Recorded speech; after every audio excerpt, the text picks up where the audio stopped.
Bismillahirrahmanirrahim. Assalamualaikum warahmatullahi wabarakatuh. Alhamdulillahirabbil alamin wassalatu wassalamu ala asyrafil anbiya'i wal mursalin wa ala alihi wa sahbihi ajmain wa ba'du.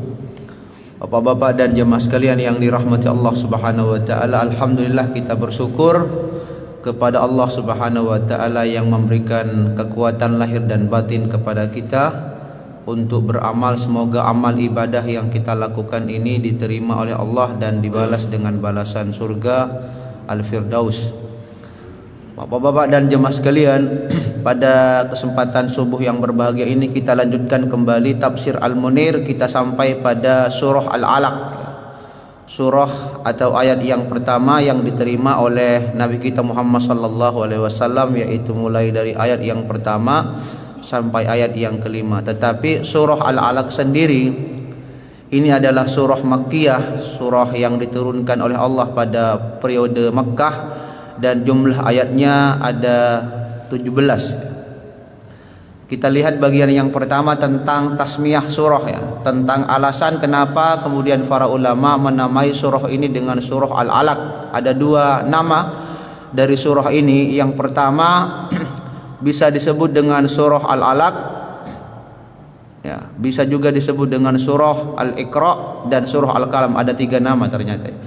Ada menamakan dengan surah Al-Alaq karena Allah Subhanahu wa taala membuka dengan kata-kata khalaqal insana min 'alaq, ya.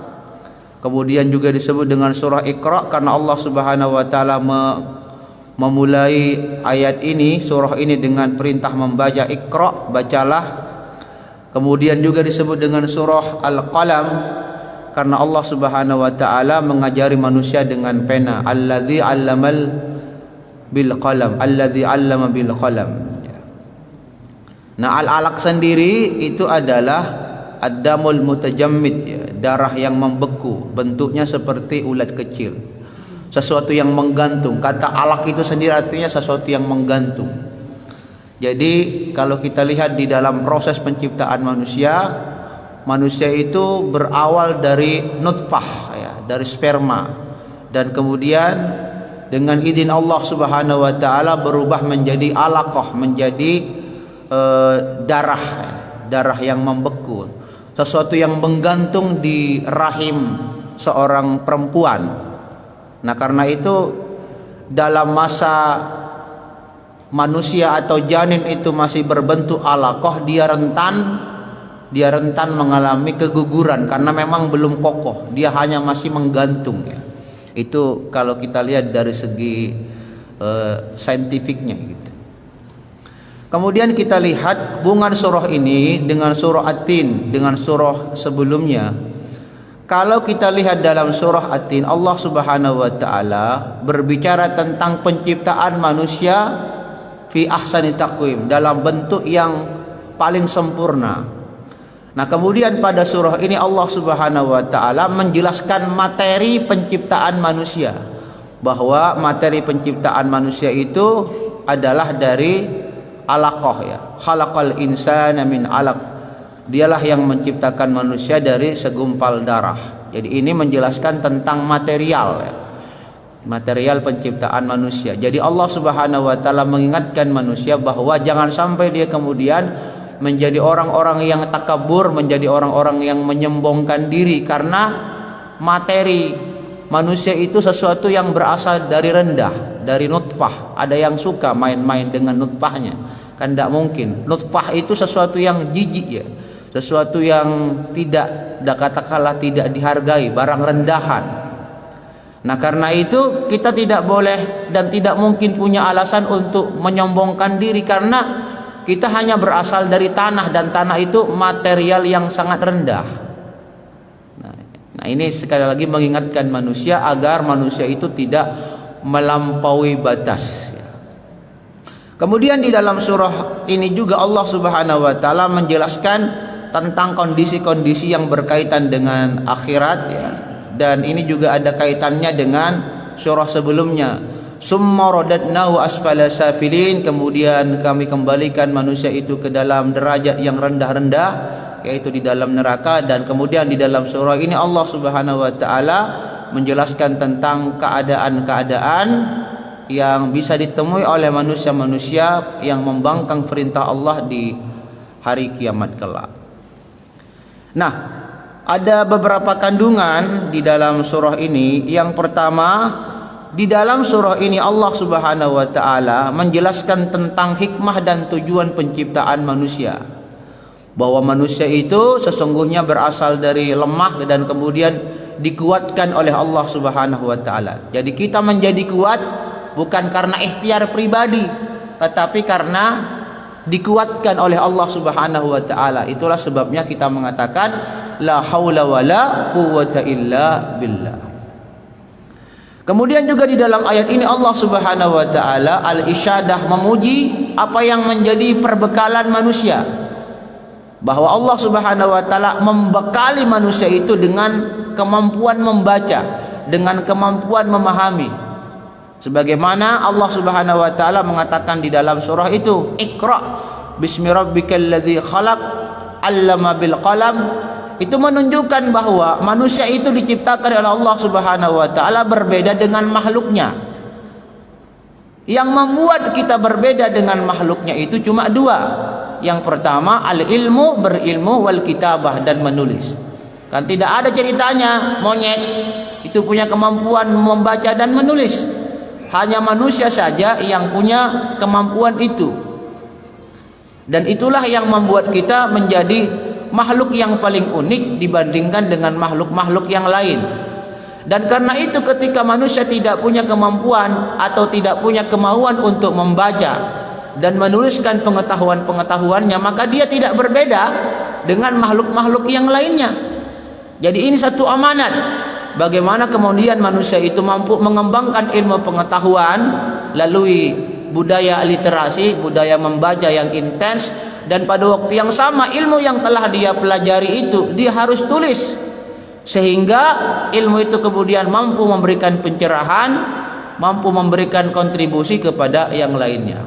Dan inilah yang menjadi kekhususan umat ini dibandingkan dengan umat-umat Nabi sebelum Nabi Muhammad.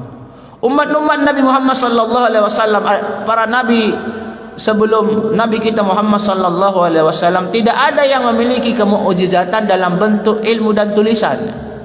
Hanya Nabi Muhammad sallallahu alaihi wasallam mukjizatnya berupa ilmu, yaitu Al-Qur'an yang ditulis di dalam suhuf-suhuf, di dalam lembaran, ya kan? Karena itu para ulama mengatakan bahwa peradaban Islam itu adalah peradaban teks, ya.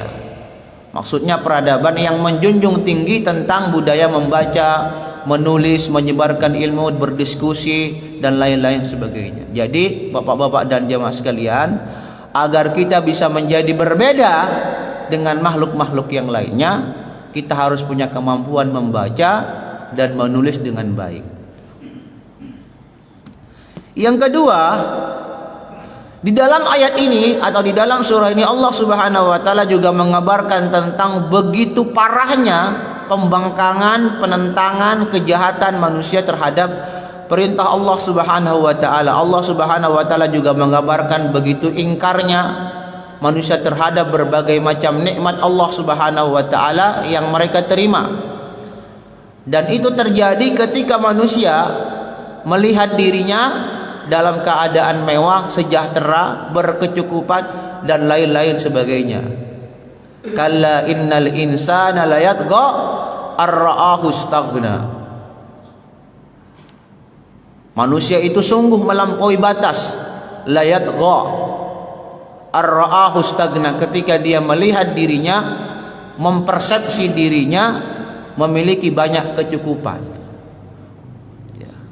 Jadi manusia cenderung menyombongkan diri ketika dia melihat dirinya dengan penuh kelebihan, ya, banyak hartanya, banyak duitnya, tinggi kedudukannya di masyarakat, dan lain-lain sebagainya. Sehingga ketika manusia mempersepsi dirinya, mendefinisikan dirinya dengan konsep yang jelek seperti itu, dia akan melakukan perbuatan-perbuatan yang ingkar. Dan karena itu Allah Subhanahu wa taala mengingatkan, inna ila rabbikar rujaa. Kira-kira begitu. Jangan engkau menjadi orang-orang yang mengkufuri nikmat, karena pada akhirnya kamu semuanya akan dikembalikan kepada Allah Subhanahu wa taala. Jadi cara kita menghilangkan sifat sombong adalah dengan banyak mengingat mati. Karena semua harta yang kita miliki itu tidak akan pernah kita bisa bawa. Yang tersisa cuma amal saja. Yang kita bawa cuma 2-3 lapis kain putih, itu pun harganya nggak boleh mewah-mewah. Nggak boleh kita menggunakan kain kapan yang terbuat dari sutra. Tidak boleh kita berlebih-lebihan di dalam menggunakan kain kapan. Mentang-mentang kita orang kaya, kita pilih kain kapan yang mewah. Haram. Karena itu termasuk perbuatan mubadzir. Nah, yang ketiga, di dalam surah ini Allah Subhanahu wa taala juga menjelaskan Fir'aun umat Nabi Muhammad. Fir'aunnya umat Nabi Muhammad itu adalah Abu Jahal. Karena dia melarang Nabi Muhammad sallallahu alaihi wasallam melaksanakan sholat. Jadi kalau ada orang yang berupaya mencegah orang lain melakukan ibadah sholat, itu termasuk karakter Fir'aun, ya. Karakter Abu Jahal.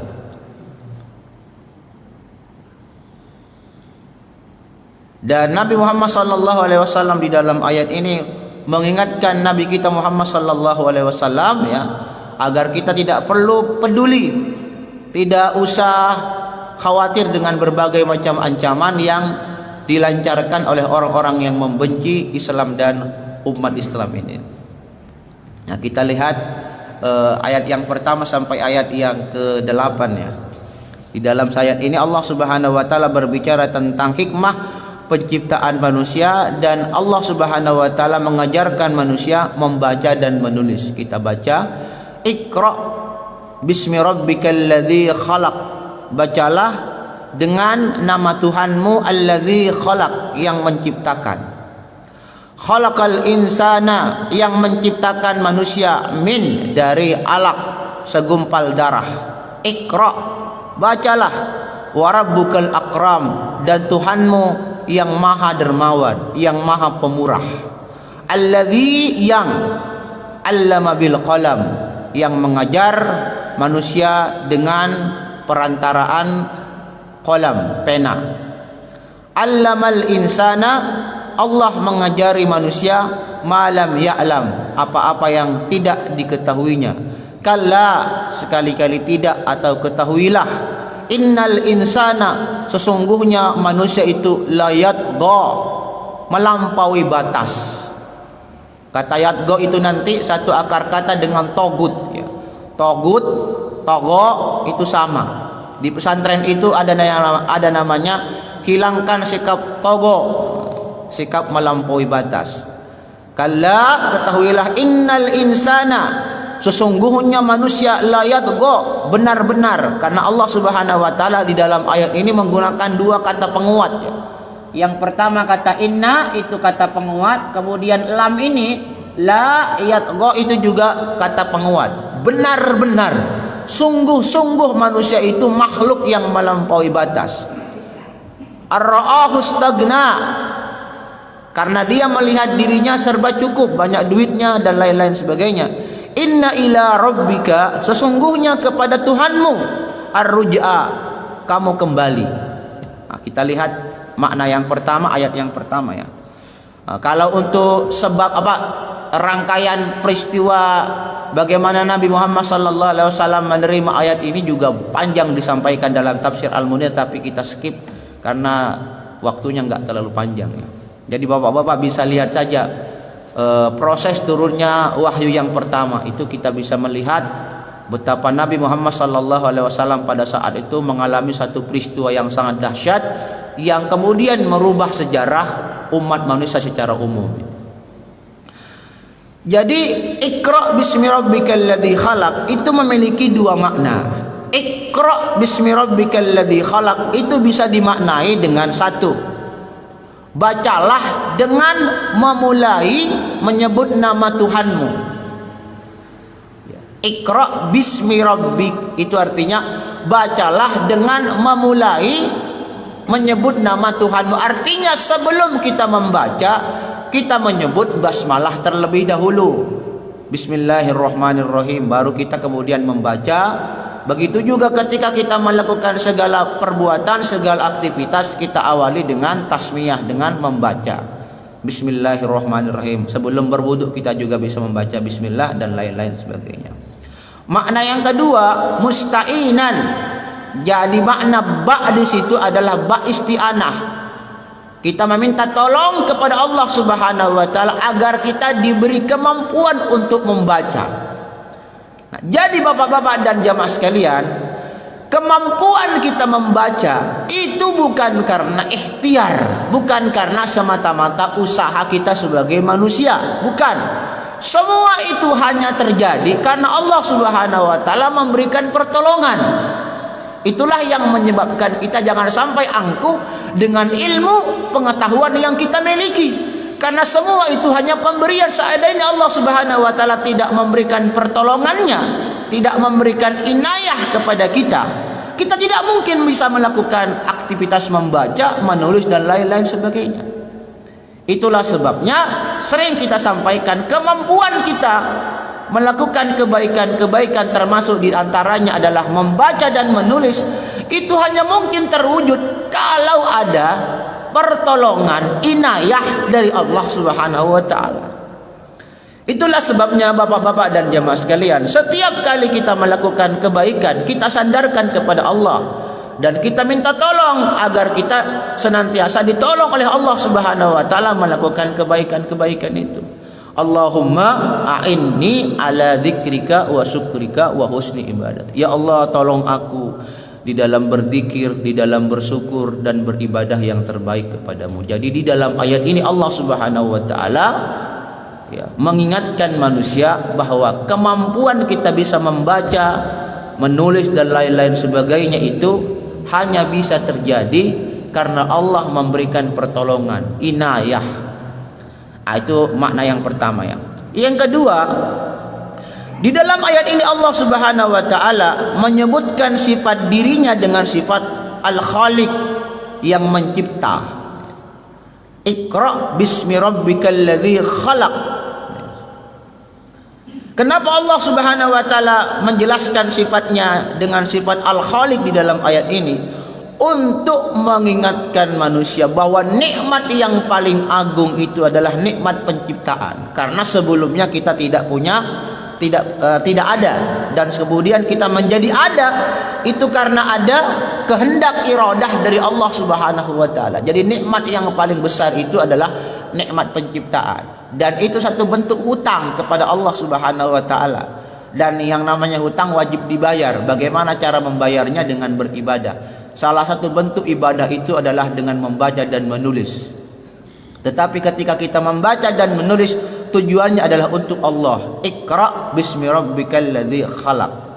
Jadi membaca itu didasari dengan tauhid, dengan keyakinan kepada Allah Subhanahu wa taala. Karena itu kita akan membaca dengan serius, kita juga akan menulis dengan serius, karena semuanya akan dimintai pertanggungjawaban. Setiap tulisan yang kita tulis, yang kita sebarkan itu pasti akan dimintai pertanggungjawaban oleh Allah Subhanahu wa taala. Itu yang pertama. Kemudian kenapa Allah Subhanahu wa taala menyebutkan kata khalaq di dalam ayat ini? Untuk mengingatkan Nabi. Nabi kan sebelumnya itu tidak punya kemampuan membaca dan menulis. Allah Subhanahu wa taala mengingat, kalau Allah bisa menciptakan segala sesuatu yang wujud di alam semesta ini, maka Allah pasti lebih mampu membuat engkau wahai Nabi Muhammad membaca, menulis dan lain-lain sebagainya. Itu kira-kira maknanya, hubungan antara Iqra dengan Al-Khalaq. Jadi kalau Allah saja mampu menciptakan segala sesuatu yang ada di alam semesta ini, maka Allah juga lebih mampu lagi membuat engkau wahai Nabi Muhammad untuk bisa membaca. Nah, itu maknanya. Nah, Syekh Al-Wahbah Juwaili kemudian juga menjelaskan kenapa di dalam ayat itu Allah Subhanahu wa taala menyandarkan zatnya kepada Rasul. Rabbika, Tuhanmu. Jadi Allah Subhanahu wa taala menyandarkan zatnya yaitu Rabbu dengan Nabi Muhammad, Rabbika, Tuhanmu. Untuk menunjukkan bahwa Allah Subhanahu wa taala itu senantiasa selalu ada bagi nabi. Dengan kata lain, siapapun yang senantiasa taat kepada Allah, maka Allah Subhanahu wa taala juga akan selalu ada untuk orang yang bersangkutan. Jadi ini bukan hanya berlaku bagi nabi. Ya. Saya ulangi lagi, siapapun yang senantiasa taat kepada Allah, maka Allah akan selalu ada untuk orang itu. Kita lihat dalam hadis, ihfadillaha, jagalah Allah, yahfadka, Allah yang akan menjagamu. Menjaga Allah maksudnya laksanakan hukum-hukum Allah. Laksanakan hukum Allah artinya kita menjadi pribadi yang taat. Kalau kita menjadi pribadi yang taat, kita dapat apa? Yahfadka, Allah akan menjaga kita. Wallahu fi aunil abdi maka al abdu fi auni akhihi.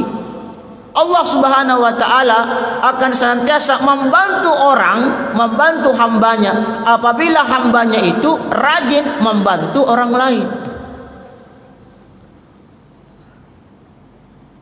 Itu makna bismi rabbika.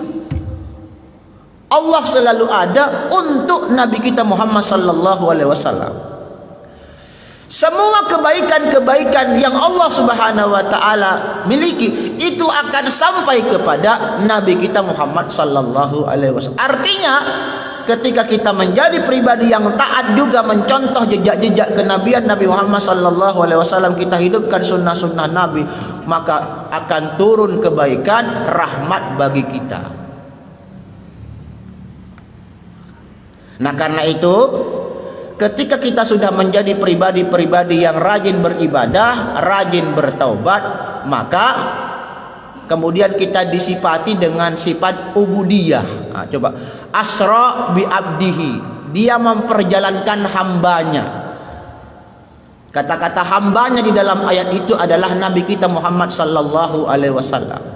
Jadi bapak-bapak dan jemaah sekalian, orang itu baru layak disebut sebagai hambanya Allah, disebut sebagai abduhu, hambanya Allah, ketika orang itu melakukan dua hal. Yang pertama al-ibadah, ibadah dan taubat.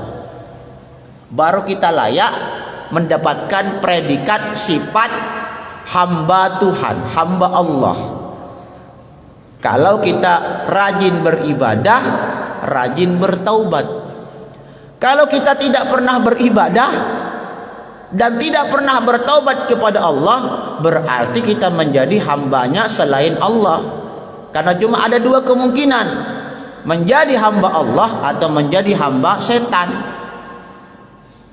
Menjadi hamba Allah pilihannya murah, gampang, beribadah dan bertaubat. Menjadi hamba selain Allah berarti mengikuti hawa nafsu, ikut jejak-jejak setan dan lain-lain sebagainya.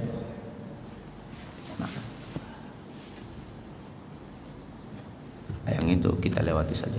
Nah, tafsir yang kedua ya, khalaqal insana min alaq, yang menciptakan manusia dari segumpal darah. Kita lihat, kalau di dalam ayat yang pertama itu tidak disebutkan siapa yang diciptakan. Iqra bismi rabbikal ladzi khalaq. Ya.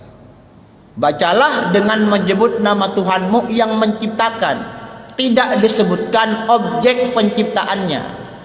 Berarti maksudnya Allah Subhanahu wa taala menciptakan segala sesuatu yang wujud di alam semesta ini. Nah, kemudian di dalam ayat yang kedua Allah Subhanahu wa taala menyebutkan objeknya secara langsung, objek penciptaannya. Khalaqal insana, dialah yang menciptakan manusia. Kenapa Allah Subhanahu wa taala di dalam ayat yang kedua ini menyebutkan objeknya secara langsung? Untuk memberikan penghormatan, pemuliaan kepada manusia. Artinya manusia di dalam ayat ini disebutkan secara khusus Karena manusia itu memiliki keutamaan yang tidak dimiliki oleh makhluk yang lainnya. Jadi Allah menghormati kita dibandingkan dengan makhluk-makhluk yang lainnya. Karena itu kita disebut. Coba kita bayangkan kalau ada sambutan. Biasanya yang disebut itu yang terhormat-terhormat saja. Bapak Bupati, Bapak Sekda, Wakil Bupati.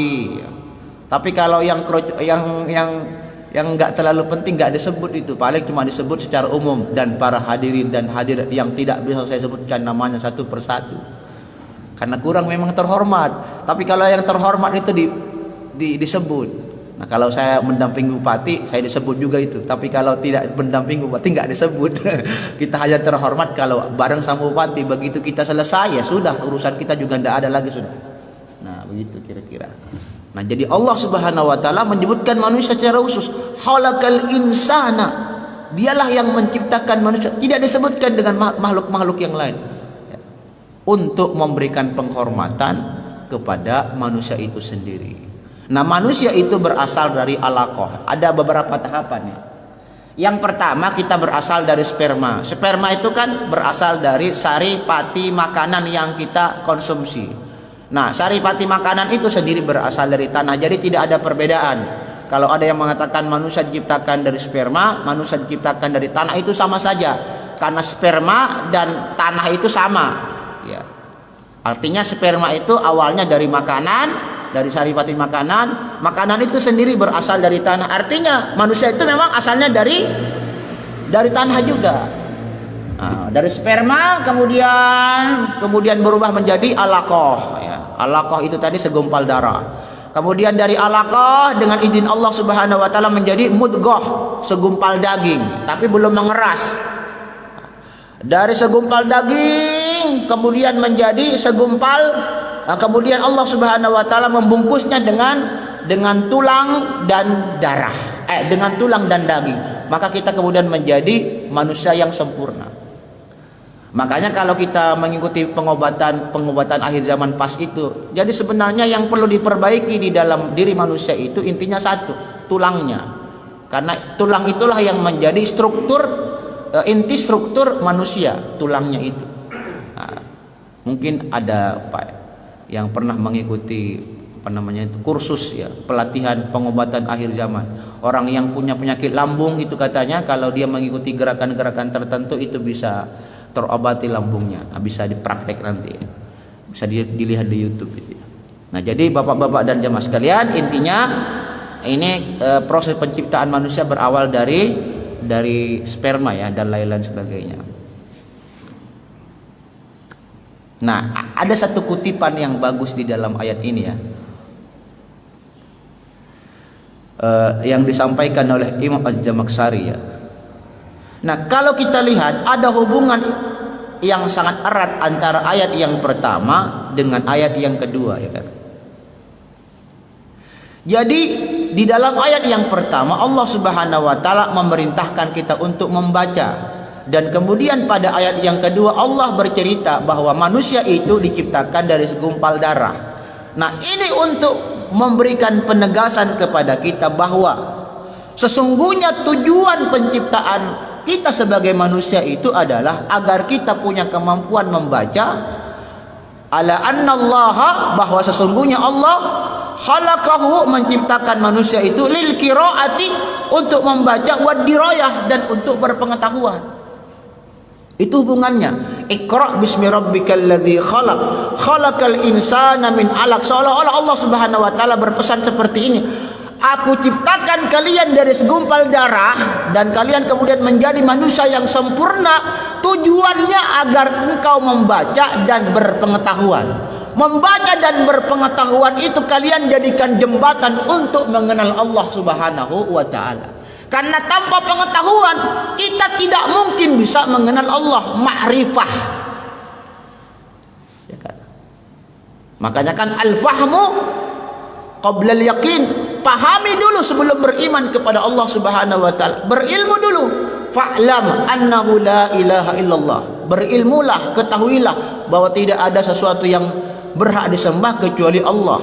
Nah, bagaimana caranya kita berilmu? yang membaca. Itulah sebabnya kenapa Allah Subhanahu wa taala menurunkan surah Al-Alaq pertama kali, bukan perintah salat, bukan perintah zakat dan lain-lain sebagainya. Artinya kesadaran kita beragama ini itu harus dibangun berdasarkan pengetahuan, berdasarkan ilmu. Itulah sebabnya kita kemudian harus majelis taklim, majelis ilmu dan lain-lain sebagainya. Ada pengajian dan tablik. Pengajian itu kata para sesepuh Muhammadiyah disebut dengan ruhnya Muhammadiyah. Intinya Muhammadiyah itu ada pada kegiatan tabliknya. Begitu kegiatan tabliknya sepi, ya, apalagi mati, ya matilah juga Muhammadiyah itu sendiri. Oke. Ayat yang ketiga, Iqra wa rabbukal akram. Nah, perintah membaca diulangi sebanyak 2 kali di dalam ayat ini, pada ayat yang pertama dan pada ayat yang kedua, dan pada ayat yang ketiga. Jadi maksudnya Allah Subhanahu wa taala di dalam ayat ini menyebutkan dirinya dengan Al-Akram, yang dermawan. Artinya apa? Sekali lagi, dulu Nabi Muhammad sallallahu alaihi wasallam itu tidak punya kemampuan membaca. Tetapi karena sifat kedermawanannya Allah, sifat maha pemurahnya Allah Subhanahu wa taala, maka Nabi itu pasti punya kemampuan membaca. Karena itu alasan yang pernah disampaikan oleh Nabi Muhammad sallallahu alaihi wasallam kepada Jibril bahwa dia tidak bisa membaca itu kemudian menjadi hilang. Kan kalau kita lihat, Jibril memeluk Nabi Muhammad, "Iqra ya Muhammad." Nabi berkata, "Ma ana biqari." Saya tidak bisa membaca. Dipeluk lagi, "Baca." Nabi mengatakan, "Ma ana biqari." Saya tidak bisa membaca. Dan itu diulangi sebanyak 3 kali. Nah, tetapi kemudian Allah Subhanahu wa taala menyebutkan di dalam ayat ini, "Iqra wa rabbukal akram." Baca saja. Tuhanmu itu maha pemurah. Artinya dengan kedermawanan yang dimiliki oleh Allah Subhanahu wa taala, kamu pasti membaca, dan alasan sebelumnya yang kamu sampaikan kamu tidak bisa membaca itu akan menjadi hilang. Itu kira-kira maksud ayat itu. Yang kedua, kenapa Allah Subhanahu wa taala mengulangi kata Iqra sebanyak 2 kali? Ini takkid, untuk memberikan penguatan. Yang kedua, yang namanya membaca itu harus berulang-ulang. Karena yang namanya ilmu pengetahuan baru lengket di dalam memori kita itu kalau kita melakukan pengulangan terus. Makanya materi kelas 1 kadang-kadang diulangi pada materi kelas 2, ya, dan begitu seterusnya. Ada pengulangan-pengulangan. Karena memori manusia itu kan ada 2. Ada yang namanya memori jangka pendek, ada yang namanya memori jangka panjang. Kalau kita menyimpan memori kita, hafalan kita, ilmu kita di memori jangka pendek, itu pasti cepat lupa. Tapi kalau kita menyimpan ingatan kita di memori jangka panjang, maka susah lupanya, bahkan tidak lupa. Nah, bagaimana cara menyimpan pengetahuan itu di memori jangka panjang? Caranya adalah dengan mengulang-ulang. Contoh, ada yang pernah lupa membaca surah Al-Fatihah? Ada yang pernah lupa? Tidak ada kan? Kenapa kita tidak pernah lupa? Karena ilmunya itu sudah disimpan di memori jangka panjang. Langsung otomatis. Alhamdulillahirabbil alamin arrahmanir rahim. Maliki yaumiddin. Iyyaka na'budu wa iyyaka nasta'in. Enggak pakai jeda. Tapi kalau suruh membaca tabbat yada abil habil wa tab, apalagi lanjutannya ayat itu. Karena enggak pernah diulang-ulang. Nah, makanya salah satu metode menghafal Al-Qur'an yang diterapkan di negara Mauritania. Mauritania ini salah satu negara yang dikenal sebagai orang yang paling kuat hafalannya. Rata-rata kalau syekh itu dari syekh Mauritania itu pasti hafalannya luar biasa. Caranya gampang, Pak. Satu ayat itu diulangi sebanyak 100 kali. Satu ayat diulangi sebanyak 100 kali. Itu metode menghafal mereka. Satu ayat diulangi 100 kali, satu ayat. Jadi mereka itu tidak akan mau berpindah ke ayat berikutnya, kecuali memang ayat itu telah diulang sebanyak 100 kali, dihafal sebanyak 100 kali, baru pindah. Dan karena itu mereka itu terkenal sebagai mahasiswa-mahasiswanya atau syekh-syekhnya, orang yang paling mungkin hafalannya. Kalau kita kan hafal Al-Quran dalam tempo 1 bulan, ya 1 hari selesai sudah hafalannya, habis. Kenapa? Karena nggak ada pengulangan-pengulangan. Jadi jangan cepat-cepat, jangan tertipu dengan slogan-slogan. Hafal Quran itu maksudnya hafal Al-Quran, hafal dalam bentuk setoran saja. Disetor, dicatat, hafal.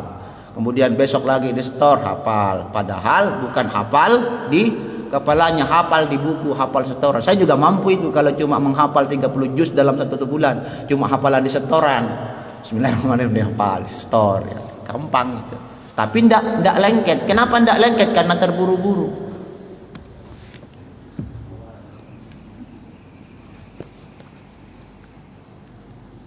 Tinggal lagi 9 menit. Nah, kita lewati. Nah, kemudian Allah Subhanahu wa taala menjelaskan alladzi allama bil qalam. Nah, kenapa Allah Subhanahu wa taala menggandengkan kata qiraah, kata membaca dengan kata menulis? Ini dua hal yang tidak bisa kita pisahkan. Dalam sebuah hadis ya disebutkan qaidu al ilma bil kitabah, ikatlah ilmu itu dengan menulis ya. Jadi kita dianjurkan bahkan diwajibkan oleh Allah Subhanahu wa taala untuk menulis ya. Itulah sebabnya kalau kita lihat ya, Allah Subhanahu wa taala dan Nabinya Muhammad sallallahu alaihi wasallam mendorong kita untuk membaca dan menulis ya. Dan mukjizat Nabi Muhammad sallallahu alaihi wasallam itu kan Al-Qur'an, dan Al-Qur'an itu adalah apa? Al-Qur'an itu adalah Qur'anan yutla, bacaan yang dibaca, kemudian tulisan yang ditulis. Al-Qur'an itu bacaan yang dibaca, tulisan yang ditulis. Dan itulah yang membuatnya abadi. Berbeda kalau misalnya mukjizat Nabi Muhammad sallallahu alaihi wasallam seperti mukjizat yang dimiliki oleh Nabi Musa atau nabi-nabi yang lain. Dia tidak akan pernah abadi. Peradaban Islam itu adalah peradaban ilmu, peradaban yang dibangun berdasarkan pengetahuan. Pengetahuan itulah yang membuat Islam itu menjadi abadi.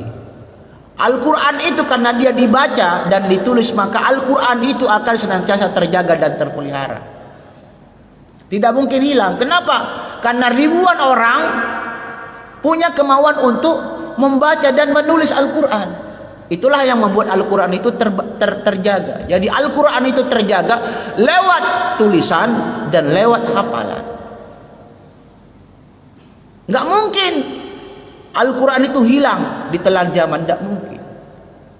Inna nahnu nazzalna dzikra wa inna lahu lahafidun. Jadi ini yang kita harus tumbuhkan, budaya membaca dan budaya menulis. Membaca Al-Quran, ya juga kita ajarkan anak-anak kita untuk menulis Al-Quran. Biasanya kalau anak itu sambil menulis, itu hafalannya akan semakin kuat gitu. Nah, ayat yang kelima, Allah Subhanahu wa taala kemudian menjelaskan tentang begitu besarnya nikmat yang Dia berikan kepada kita. Awalnya kita tidak berpengetahuan, kemudian kita menjadi berpengetahuan karena ada pengajaran dari Tuhan, karena ada pengajaran dari Allah Subhanahu wa taala. Dan kalau kita ingin pengetahuan kita bertambah, maka apa yang kita ketahui kita harus ajarkan kepada orang lain. Ini ada riwayat, tapi kita tidak tahu hadisnya dari mana. Ini cuma dikutip oleh Syekh Wahbah dari kitab tafsir Ibnu Katsir. Man amila bima alima, barang siapa yang mengamalkan apa yang dia ketahui, warasahullahu ilmun ma lam yakun ya'lam, maka Allah Subhanahu wa taala akan memberikannya pengetahuan mengenai apa yang dia tidak ketahui. Jadi ilmu itu akan berkembang, tumbuh kalau kita mengajarkan apa yang kita ketahui. Saya selalu punya banyak pengalaman mengenai hal ini, bapak-bapak dan jamaah sekalian. Kadang-kadang ketika saya memberikan pengajian ya, dan kemudian saya sampaikan, sebelumnya saya tidak punya inspirasi, tidak punya pengetahuan tentang materi itu, tetapi begitu katakanlah menyampaikan pengajian, tiba-tiba ada ide. Oh iya, saya pernah membaca ini, tiba-tiba itu terlintas di benak pikiran kita dan kemudian itu tersampaikan kepada umat. Itu saya selalu punya banyak pengalaman seperti itu. Makanya bismillah saja, ikhlas saja berdakwah itu menyampaikan. Ya tentunya kita juga harus rajin-rajin membaca. Tetapi maksud saya, apa yang pernah kita baca sebelumnya, mungkin pada waktu kita belajar mengulang-ulang itu tidak ingat. Begitu kita sudah hadir di tengah-tengah pengajian, itu pengetahuan-pengetahuan yang pernah kita baca sebelumnya tiba-tiba hadir. Dan kemudian kita diberikan kemudahan untuk menyampaikan semua apa yang hadir itu di benak atau di pikiran kita. Allamal insana malam ya'lam. Nah, ini juga mengajarkan kepada kita bahwa pengetahuan itu sekali lagi bukan karena ikhtiar kita sebagai manusia. Salah satu yang menjadi penyebab awal kedurhakaan yang dipertontonkan oleh temannya Fir'aun, yaitu siapa? Hammam, ya. Makanya disebut dengan ayat itu Qarun, ya, Qarun, harta Qarun. Karena dia mendefinisikan kekayaan yang dia miliki itu karena pengetahuan dia. Kenapa dia kaya? Karena dia punya manajemen, pandai ilmu bisnis dan lain-lain sebagainya. Ini semuanya bukan karena nikmat Allah, tetapi karena kecerdasan yang saya miliki. Nah, Allah Subhanahu wa taala mengingatkan kita bahwa pengetahuan yang kita miliki itu hanya pemberian dari Allah Subhanahu wa taala. Terakhir, ini kita lewati. Nah, terakhir ayat yang ke berapa? Ayat yang ke-6 sampai ayat yang ke-8, ya. Jadi ayat ini itu berbicara, turunnya ayat ini, kalla innal insana layadgha ar-ra'ahu istagna inna ila rabbika ruju, sampai ayat yang terakhir itu semuanya berbicara tentang karakter Abu Jahal. Jadi Abu Jahal itu termasuk orang yang menyombongkan diri, karena memang dia punya banyak duit, ya. Dia adalah kalangan elit di masyarakat Arab Quraisy Mekah, ya. Banyak duitnya. Dan dia juga termasuk orang yang sangat ekstrim menentang, memusuhi Nabi Muhammad SAW. Bahkan dia pernah bersumpah dengan Lata dan Uzza, kalau Nabi Muhammad SAW datang ke Ka'bah untuk melaksanakan sholat, Nabi akan diinjak lehernya dan kemudian wajahnya akan ditelungkupkan ke tanah. Itu sumpahnya Abu Jahal kepada berhala-berhala yang ada di kota, yang ada di sekeliling Ka'bah. Maka datanglah Nabi Muhammad SAW ke Ka'bah dan kemudian melaksanakan sholat. Maka datanglah Abu Jahal dengan niat itu tadi, dengan niat menginjak lehernya Nabi dan menelungkupkan wajahnya. Tetapi tiba-tiba Abu Jahal itu kemudian loncat ke belakang dan tangannya bergemetar. Kemudian ditanyakan kepada dia oleh teman-temannya, kan dia kan ingin mempertontonkan kehebatannya, kekuatannya di hadapan teman-temannya. Ya, lihatlah saya kira-kira begitu.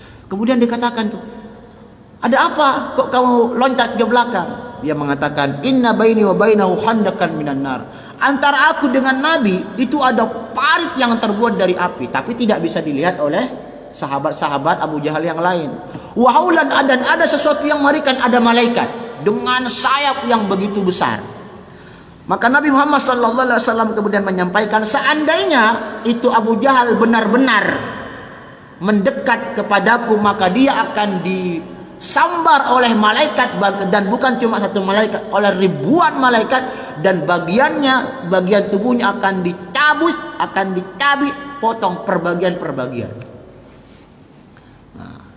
Nah, jadi bapak-bapak dan jamaah sekalian, meskipun ayat ini itu secara khusus berbicara tentang peringai sikap Abu Jahal yang sombong, ya, karena dia merasa dirinya berkecukupan banyak duit, tetapi ini berlaku kepada semua orang. Artinya jangan sampai kita menjadi pribadi-pribadi yang melampaui batas karena kita merasa kita sudah punya banyak duit dan lain-lain sebagainya. Nah, cara agar kita terhindar dari sikap melampaui batas, melanggar firman Allah, perintah Allah itu satu, inna ila rabbika ruj'a. Kamu sesungguhnya semuanya akan dikembalikan kepada Tuhanmu, yaitu Allah Subhanahu wa ta'ala. Artinya ingat mati. Kalau ada juga orang yang selalu melihat kematian, tapi setiap hari juga tidak pernah mau menjadi pribadi-pribadi yang baik, itu tanda-tanda bahwa orang itu memang terlaknat, dilaknat oleh Allah Subhanahu wa taala. Kita berdoa kepada Allah Subhanahu wa taala, mudah-mudahan kita menjadi pribadi yang suka membaca dan kemudian suka menulis. Kita menjadi pribadi-pribadi yang berpengetahuan, dan setiap pengetahuan yang kita miliki itu hanya nikmat anugerah dari Allah Subhanahu wa taala, dan karena itu semuanya kita harus gunakan dalam rangka ketaatan mengabdi kepada Allah Subhanahu wa taala. Mudah-mudahan dengan ketaatan yang kita lakukan secara tulus, Allah Subhanahu wa taala menghilangkan sikap sombong di dalam diri kita. Assalamualaikum warahmatullahi wabarakatuh.